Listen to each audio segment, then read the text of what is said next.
ജോലി ലഭിക്കാനുള്ള ഒരു മാനിഫെസ്റ്റേഷൻ മെത്തേഡിനെ കുറിച്ചിട്ടാണ് ഇന്ന് നമ്മൾ പറയാൻ പോകുന്നത്. നിങ്ങൾ ഒരുപാട് നാളായി ജോലിക്ക് വേണ്ടി അന്വേഷിച്ച് നടക്കുകയാണെന്നുണ്ടെങ്കിൽ നമുക്ക് ഈ ഒരു മെത്തേഡ് പരീക്ഷിച്ച് നോക്കാവുന്നതാണ്.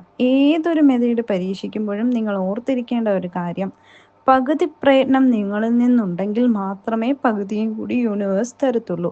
അല്ലാതെ ഒന്നും ചെയ്യാതെ മാനിഫെസ്റ്റേഷൻ മാത്രം ചെയ്തുകൊണ്ടിരുന്നാൽ ഇതൊരിക്കലും വിജയിക്കാൻ പോകുന്നില്ല.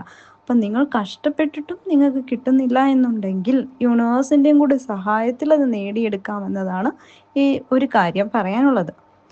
ജോലിക്ക് വേണ്ടി ശ്രമിക്കുമ്പോൾ നമ്മൾ ആദ്യം തന്നെ ഏത് ജോലിയാണ് എനിക്ക് വേണ്ടത് എന്നൊരു ഉറപ്പ് മനസ്സിലുണ്ടാവാം. ചില ആളുകൾ പല പല ജോലി, എങ്ങനെയെങ്കിലും ഒരു ജോലി കിട്ടിയാൽ മതി, അതിന് ഞാൻ ഏത് ജോലി ചെയ്യാനും തയ്യാറാണ്, എങ്ങനെയെങ്കിലും എനിക്കൊരു ജോലി കിട്ടുക എന്ന ഒരു ചിന്തയിൽ നിന്നും എനിക്ക് യഥാർത്ഥത്തിൽ എൻ്റെ കഴിവിനനുസരിച്ച് ഏത് ജോലി ചെയ്യാനാണ് എന്നെ കൊണ്ട് പറ്റുക എന്ന് ആദ്യം കണ്ടുപിടിക്കുക. ചിലർക്ക് ടീച്ചിങ് ജോലി ഇഷ്ടമായിരിക്കാം, അല്ലെങ്കിൽ ചിലപ്പോൾ IT പ്രൊഫഷൻ, അങ്ങനെ എന്തെങ്കിലുമൊക്കെ ജോലികളായിരിക്കും ഇഷ്ടം. ആദ്യം നിങ്ങൾ കണ്ടെത്തേണ്ടത് എനിക്ക് ഏത് ജോലിയാണ് വേണ്ടത്. ഒരു പർട്ടിക്കുലർ ജോലി നിങ്ങൾ സെലക്ട് ചെയ്യുക. ഈ ജോലിയാണ് ഞാൻ മാനിഫെസ്റ്റ് ചെയ്യാൻ പോകുന്നത്. ആ ജോലി നിങ്ങൾ ആദ്യം കണ്ടെത്തിയ ശേഷം നിങ്ങൾ ഉറപ്പിക്കുക, എനിക്ക് ആ ജോലി കിട്ടി.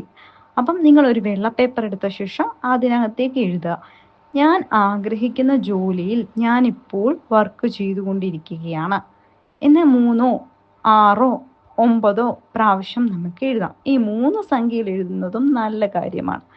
ഈ 3 പ്രാവശ്യവും എഴുതിയ ശേഷം പേപ്പർ അടച്ചു വെച്ച് നിങ്ങൾ ആലോചിക്കുക, നിങ്ങൾ ആഗ്രഹിക്കുന്ന ജോലി നിങ്ങളുടെ ആദ്യത്തെ ദിവസമാണ്. നിങ്ങൾ ഡ്രസ്സ് ചെയ്ത് ആദ്യത്തെ ദിവസം ഓഫീസിലെത്തുകയും അവിടുത്തെ ജോലി ചെയ്യുകയും ചെയ്യുന്നു എന്ന് സങ്കല്പിക്കുക. എന്നിട്ട് യൂണിവേഴ്സിനോട് നന്ദി പറയുകയും ചെയ്യുക. ഇത് നിങ്ങൾ ആവർത്തിച്ചുകൊണ്ടേയിരിക്കുക. തുടർന്നുള്ള 21 ദിവസവും ഇതേ രീതിയിൽ പ്രവർത്തിക്കുക. തീർച്ചയായും നിങ്ങൾക്ക് പല പല സൈനുകൾ യൂണിവേഴ്സിൽ നിന്ന് തരും. ഈ 21 ദിവസം ഒരിക്കൽ പോലും നിങ്ങൾ സംശയിക്കാൻ പാടില്ല. യൂണിവേഴ്സ് ഇത് കേൾക്കുമോ, അല്ലെങ്കിൽ ഞാൻ വെറുതെ ചെയ്യുകയാണോ എന്നുള്ള ചിന്തകളൊന്നും ഉണ്ടാവാതെ പൂർണ്ണമായ വിശ്വാസത്തോടു കൂടി ചെയ്യുമ്പോൾ ഓരോ ദിവസം കഴിയും തോറും യൂണിവേഴ്സ് ചില സിംറ്റംസ് അല്ലെങ്കിൽ സൈൻസ് നിങ്ങൾക്ക് തന്നുകൊണ്ടേയിരിക്കും. ആ സൈൻസ് അനുസരിച്ചിട്ട് മുന്നോട്ട് പോയി കഴിഞ്ഞാൽ ഉറപ്പായും നിങ്ങൾ ആഗ്രഹിക്കുന്ന ഒരു ജോലിയിൽ എത്തിച്ചേരും.